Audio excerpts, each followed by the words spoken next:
Alright, now in this video what we're going to talk about is just proper procedure and how to bring your horse into the arena, and we're going to bridle him and we're going to mount, and then we'll dismount. Now, like we talked about in our last video, Monroe just snugged the girth. Okay, he just snugged it just enough to hold the saddle on there. Okay, now he's going to bridle his horse very softly. We're going to leave our little halter on there. That's okay.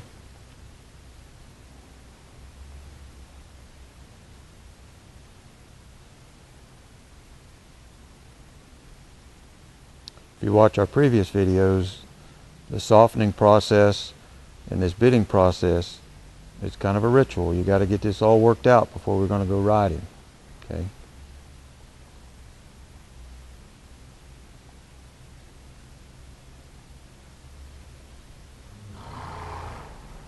I want you to notice how soft Monroe uses his hands. Very softly and methodically. He's not swatting and hitting and poking. He's organized his mane very nicely in his forelock. Notice how he's got his bit adjusted correctly right here in the corners of his mouth. Okay.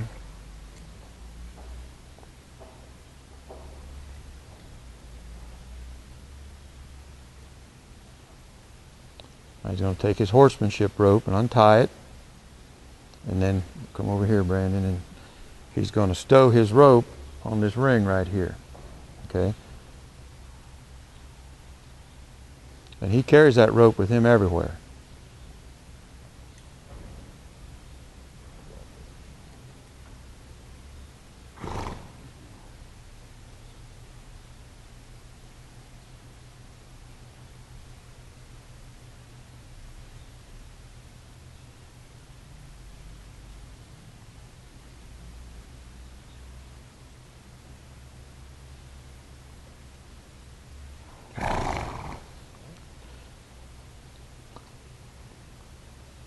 Come over here, Brandon, and watch.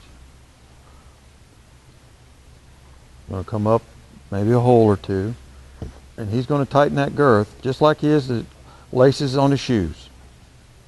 He's not going to pull that thing tight. If you got to pull your girth too tight on your horse to get on him, you got a problem. You got a poorly fit saddle.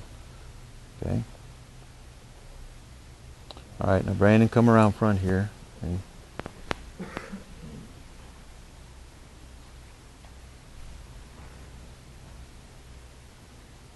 going to gather his reins, and he's going to insist upon his horse standing still. That horse is not to spin around. He's not to walk off. And if he does, we got to get it worked out. We're not going to go another step until that gets worked out. Okay? I want him to stand peaceably, softly. He's not to walk off. He's not to be anxious. Notice Monroe puts his hand here. That diverts pressure from that saddle.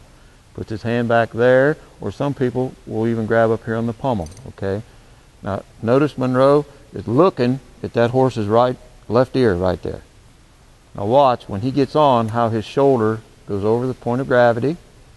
He's got his reins in his hands where he corrected his horse to stand still, and he's going to mount. Okay.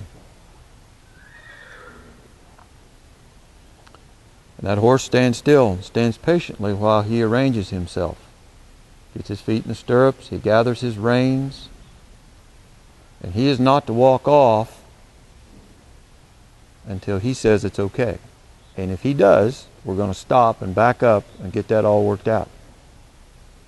A lot of horses are taught bad habits by sloppy riders, allowing substandard behavior like that. Okay. Now, another thing I want you to notice happen. He didn't reach down to put his foot in a stirrup. His stirrups are turned correctly. These are good aluminum stirrups that fit his feet properly.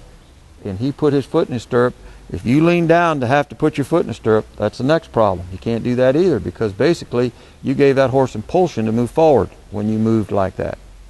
So when you get on your horse, and if he wants to step off, make sure you didn't give him impulsion to move off, because he might be doing what you told him. So you got to relax. All right, so now what we're going to do is he's going to dismount. which is almost a reversal of what he did to get on.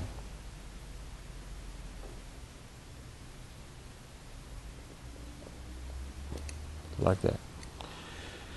Now you got a lot of fancy town girls that want to get off and kick their feet out of the stirrup and then kind of jump off. I mean, I guess that's a way to do it. We don't. Some folks prefer that. That's fine. I don't know. Maybe in some countries that's proper etiquette, but we just feel like how Monroe got off was the proper way. Another thing I see people do, step around front Monroe and turn the stirrup like you see. You see people, come over here, man. You see people doing this number all the time. Okay? Now watch his toe when he does that. It's going to hit that horse right there and move him over. All right? So that whole stirrup turning deal there, I have yet to have anybody explain to me why they do that. And I've been everywhere, and everywhere I go I see people doing it, and I say, why do you do that? And they're like, well, that's how I was taught. Well, why do you do it? What's the purpose of that? It seems to me to be very awkward. So watch when he does that, how he's got to hop around to get on that horse. He's got to hop on his right foot in order to do that. I just look at that as very unhandy. Where, now go ahead and get on your regular way, Monroe.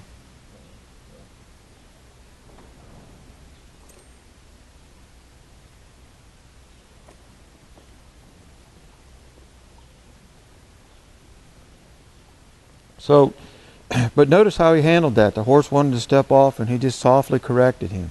But he's got that horse conditioned and he's got him soft and responding to his hands. But he did that not on his back, a lot of it, okay? So, you know, this YouTube channel is called The Handy Horseman. Well, we're trying to teach you to be handy, folks, and we're trying to show you handy ways to do things. And there's some things that folks do that don't have a practical purpose and I don't understand. And if any of y'all got an explanation for some of this, you can be sure to send me a comment. I'm all ears. I'd like to hear it. But this procedure right here is something that for a lot of horses is a very intense time. Like the first 3 minutes somebody gets on them, the horses look at that as a violent occasion. You know, people get on them and they're restless and nervous, and the horse is restless and nervous, and the people pull the saddle over when they get on. And you know what I've tried to explain and demonstrate for you here is if you put your hand in front of the saddle and you divert pressure off that saddle as you mount. And so all the little things you can do, like you look at that horse's left ear, you try to get your body over the center of gravity as gracefully and as quickly as you can. Well, that will all make this a more comfortable experience for him. And then your horse will stand like this when you go to ride him. So, one thing I want to tell you, if this horse came to this barn with that sissy haircut, we didn't do that, and we don't recommend that because we feel that horses ought to have their natural hair, and they ought to have what God gave them to keep them warm in the winter. And I don't know the purpose of this either. I think it's more of a stylish thing than anything. But this horse is Apollo. He's a halflinger, and he's one that we're finishing right now, that we've got almost done. That came in here as a horse that was schooled a lot in the arena in dressage, but was kind of a big mommy's boy when he went out in the woods. So we took him out there and conditioned him, and got him to where he's good with machinery now and trucks and traffic and going to the woods, and we're going to make him a very useful, safe horse.